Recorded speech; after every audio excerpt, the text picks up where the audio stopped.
Assalamu alaikum student, this is Abish Farooq. I'm your science teacher. This is reading session, lecture number 1.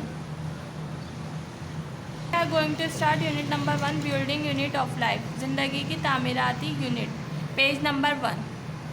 Have you ever used toy blocks to make a model of a house? If you look carefully at this picture, you will find that this house is made up of many small plastic blocks. They are building blocks or building unit of the house. Similarly, cells are the basic building unit of all living things, no matter how big or small they might be. So we can say that cell is the basic unit of life. It is the smallest part of all living things and perform all activities need to keep them alive and carry out basic life process.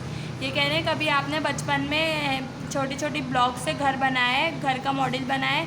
अगर नहीं बनाया तो आप इस picture को देखें carefully. ये देखें छोटी छोटी ब्लॉक से बना हुआ है, पर्पल रेड छोटी छोटी ब्लॉक से मिलकर बना हुआ है.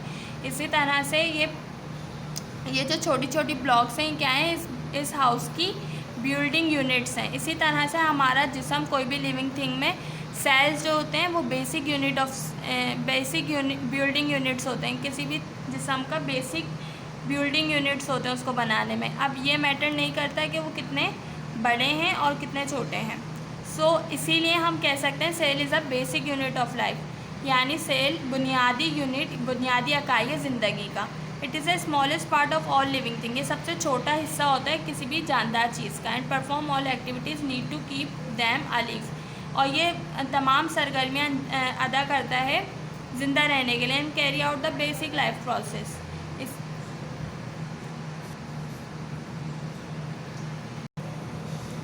Cells similar in structure and functions combine together to perform a specific function. Such group of cell are called tissue. कह रहे हैं सेल जो होते हैं सिमिलर सेल्स जिनके स्ट्रक्चर सेम्स होते हैं और जिनके फंक्शन सेम्स होते हैं, जब उन्हें जोड़ लिया जाता है तो वो परफॉर्म करते हैं स्पेसिफिक फंक्शन. कोई भी एक ऐसा काम परफॉर्म करते हैं जैसे कि जब सेल्स ऑफ ग्रुप को हम जोड़ते हैं तो क्या बनता है, tissue. Tissue with a similar shape and function combine together to form organ. जब हम टिश्यू के सिमिलर शेप्स और उनके फंक्शंस को जोड़ते हैं तो क्या बनता है हमारा, organ. Organs combine together to form an organ system. जब ऑर्गन्स को कंबाइन करते हैं तो हमारा क्या फॉर्म में आ जाती है, organ system. Different organ system combine together to form one organism.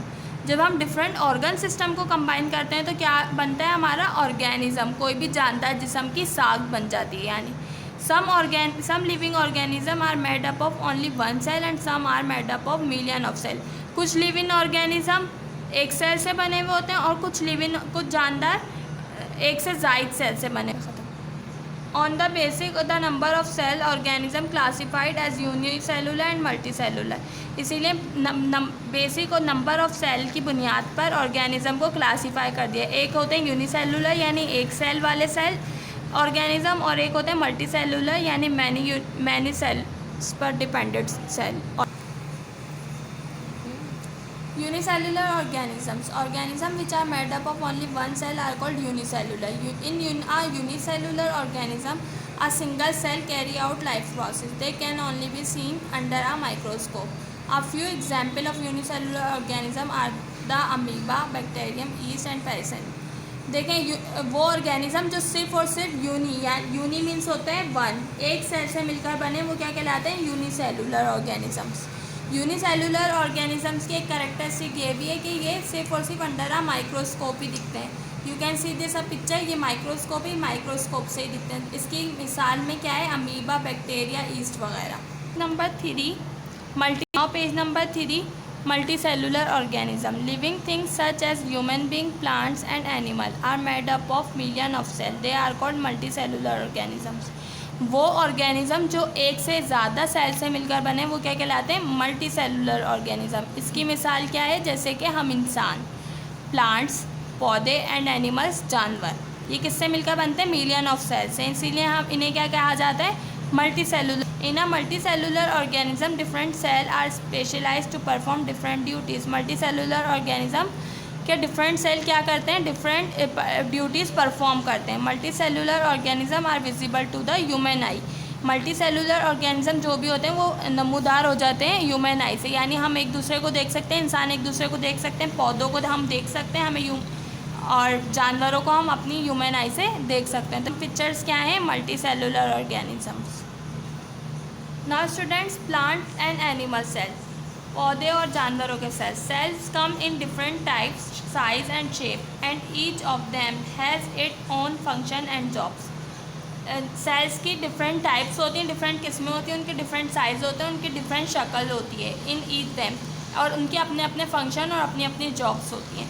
Plants and animal cell are different from each other. Plant और एनिमल सेल एक दूसरे से मुख्तलिफ हैं कई तरीक़ों से, but they also have many things in common, मगर उनमें कुछ चीज़ें कॉमन यानी आम भी हैं, एक जैसी भी हैं।